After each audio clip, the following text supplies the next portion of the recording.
In this video, we're going to focus on the top layer of engineered hardwood flooring. It's known as the wear layer, and it's the surface of the flooring that you see when it's installed.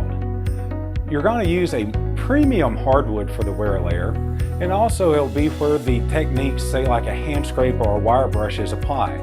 Now the wear layer itself will vary in thickness, anywhere from a 1 millimeter up to a beefy 6 millimeter wear layer.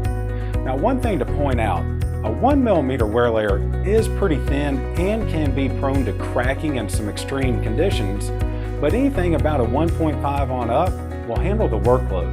The most common thickness in wear layers is a 2 millimeter.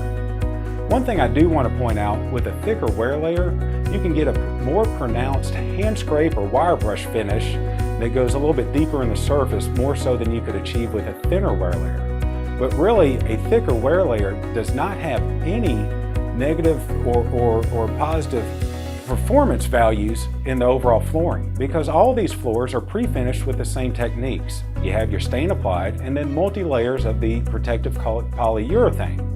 Now if the polyurethane fails and gets into the wear layer, you got bigger problems than how thick your wear layer is. One misconception about a thicker wear layer is a lot of people think that it can be refinished over time, and this is true with a thicker wear layer, but I can tell you that the refinishing process for a pre-finished hardwood floor is very complicated and very messy and not very common. So don't let that play into your buying decisions on, hey, this floor can be refinished, because it's not as easy as it sounds. Now there are three types of wear layers for engineered hardwood flooring. The most common is what you call rotary peeled, and that's going to be a thinner, kind of more flexible veneer.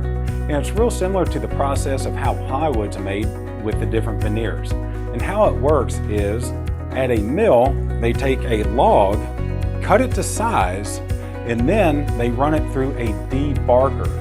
So one thing that's kind of cool about this is, whenever you're in the garden center next time and you see that bag of bark mulch, that's where it came from. So once the log is debarked, it will actually go through a machine that's a lathe, that it's chalked up on both sides, spins at a high rate of speed, and has a blade that will shave off the veneer.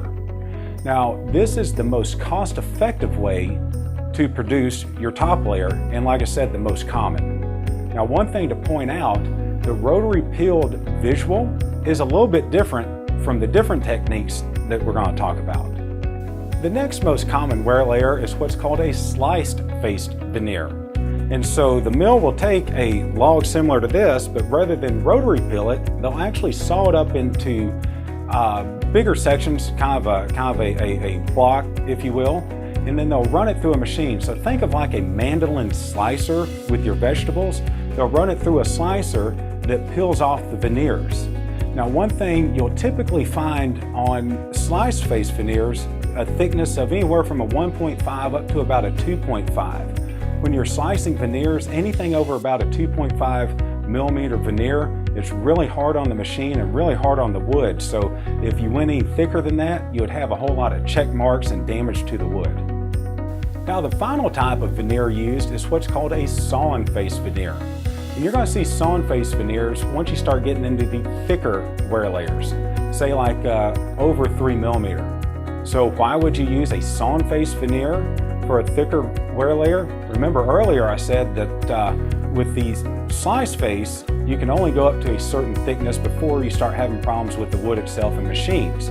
So if you need a thicker wear layer, say a 3 to 6 millimeter wear layer, you're actually going to go through a process that they actually saw the wood for the wear layer.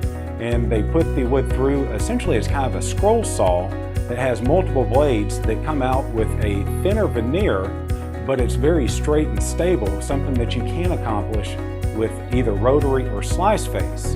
Now, why wouldn't you always use a sawn face? Because remember I said it uses a scroll saw, and so you're creating a lot of sawdust because of the saw curve, and it's a much slower process compared to slice face or a peeled veneer. Once a wear layer is manufactured, it'll be bonded to the core and the bottom layer. From there, it'll go into the milling process, and after that, into the stain and finish process, which we'll talk about in depth in the next video.